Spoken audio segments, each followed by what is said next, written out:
All right.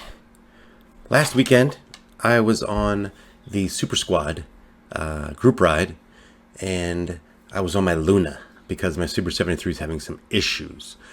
And on that Luna, I was riding with about 30 or 40 Super 73s, an aerial rider Grizzly, a juiced 52 volt bike, etc. And I was keeping up. So needless to say, I kind of made a nice little impact on the group with my bike. I got a lot of questions about my bike, how it's this little folding bike and how am I keeping up. Somebody even took a picture of my seat because they want to buy one. A couple guys test drove my bike and they were shocked by the amount of torque and so forth. So anyway, now we're going to do a review. All right. So I was actually in the front of the pack. So this little 750 watt mid-drive folding bike. Let's take a look. All right, as I mentioned, this bike is a folding bike, so the handlebars collapse. I pull this lever here, there's a little button that you push, pull this lever here. All right, hold on a second. It's not easy with one hand. All right, there it is. Jesus. All right. So there you have it. So it folds all the freaking way down, right? And then you just pop her back in. This little lever you got to move out of the way here. Push that back in. Okay, there we go. All right. So you got that, right? Then over here, I'm not going to do this. It's the standard, you know, pull this out and the whole thing just folds in half, okay? So it has a really small form factor when it's folded, and you know, you don't really have any problems when you're riding it in terms of it being a folding bike. You pretty much forget about it. Very good components. Okay. All right. So as I mentioned before, 750 watt Bafang mid-drive motor. It's the BBS02. It's 750 watt. It peaks at about 1100 watts, and I know that for a fact because I have the watt meter on my my display, and I've been going up hills and I've hit like almost 1200. It's the sister or brother model to the wildly popular BBSHD. That's a 1000 watt mid drive with 1600 watt peak. So this one's 750, and it's just got tremendous power, people. I mean, Jesus. I'm gonna link to some of my other videos where I go up really steep hills. The thing pops wheelies at, you know, at will. And I actually fell off once. It's just got crazy power. So anyway, it has a 52 volt battery with Samsung cells. It has Bengal mechanical disc brakes. And I looked those up, and they're, you know, they're well regarded. You know, it's a really good brand. It has Shimano Alivio, it's over here, rear derailleur, right here, Shimano Alivio rear derailleur. It has a micro shifters up here, which, you know, a lot of high-end bikes actually have these as opposed to Shimano. There's a chart that actually compares these to Shimano, and they fare pretty well. So it's a big brand. You may not know about it, but it's a big brand. It comes with let me show you the seat over here, which is not very good. It's kind of like one of those road bike seats, you know. I mean, Jesus, this is basically real size when you're looking at it. It's just really uncomfortable. It really hurts your butt. So if you look at the two, so that's what it comes with, and I got one that's just way bigger, way better. So I bought one. It's called Medicus Air, M-E-D-I-C-U-S, Medicus Air. It's got like built-in springs behind it, which is really freaking cool. And I will say that the bike actually does bounce, because this thing has no suspension, obviously. So that's a really, really nice feature.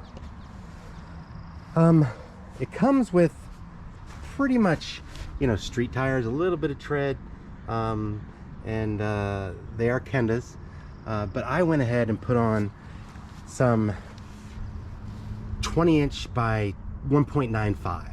That's basically what the other ones are. 20 inch by 1.95. I put on some dirt tires. These are from Kenda.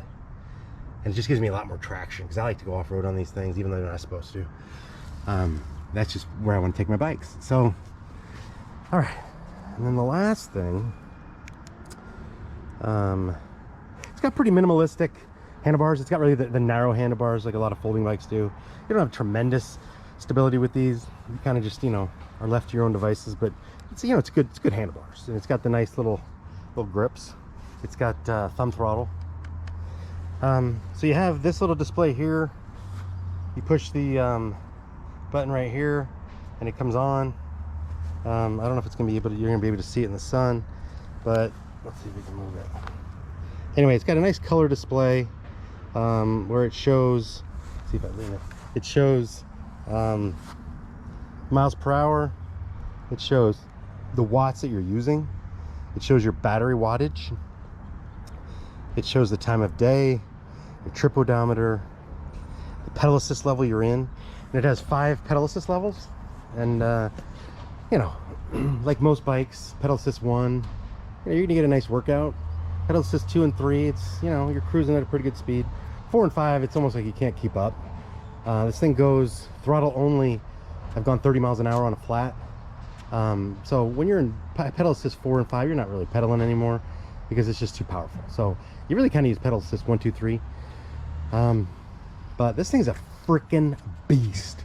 I've gone up a 19.2% grade in Los Angeles. I'll link to that. I had to stop going up another hill, Tarantula Hill. I was going up that, and I had to stop halfway for some reason. And the thing has so much freaking torque that you can't just jump on it on the way up. It just keeps popping up. The wheelie, you know, just keeps popping wheelies. And I'll link to that video. And there's another time where I'm at a dead stop because it has so much torque. Let me explain something. The way this bike works, it's got 9 gears. I don't know why I didn't tell you that. It's got 9 gears, and when you're in the lowest gear and you hit the throttle, it's got throttle override. So regardless of what pedal assist level you're in, it's got full throttle. When you're in the gear 1 and you hit the throttle, the bike literally pops up. You know, it's crazy. I was at a dead stop and I forgot that you need to kind of lean forward over the handlebars. You kind of like need to lean your body forward when you're taking off, otherwise the bike just pops up. And it was a very busy intersection and I just flew off the freaking bike and banged my head. Thank God I had my helmet on. And I don't know if you can see it, but I got a scar right there because I was bleeding everywhere because I fell off. The thing just has tremendous torque. You literally have to lean forward. But if you put it in gear 1, it's only going to go throttle only, which is tremendous torque. It's only going to go maybe 10 miles an hour. You put it in gear 9 and the thing will go 30 miles an hour. But again, you don't have tremendous torque. So it's more of a high-end gear. But yeah, I mean, just wow. The thing's got a lot of freaking power for such a small bike. And overall, I'm just a huge fan. I can honestly say I've ridden or owned. Well, I've owned like 12 e-bikes. I've ridden plus owned 27 now. I keep a list. And Super 73's up there. But this bike is up there. You know, very top of the list, people. I freaking love this bike. And it's a frame from Taiwan from a company called Maso. And you know, it even comes with these pedals that Luna brands, but it's from them. It's from Maso. And it's just a great freaking bike. I mean, Jesus.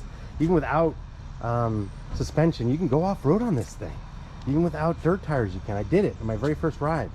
And you know, you don't have the best grip, but you know, if you get some dirt tires and this bouncy seat I was talking about, you're freaking rocking, you know?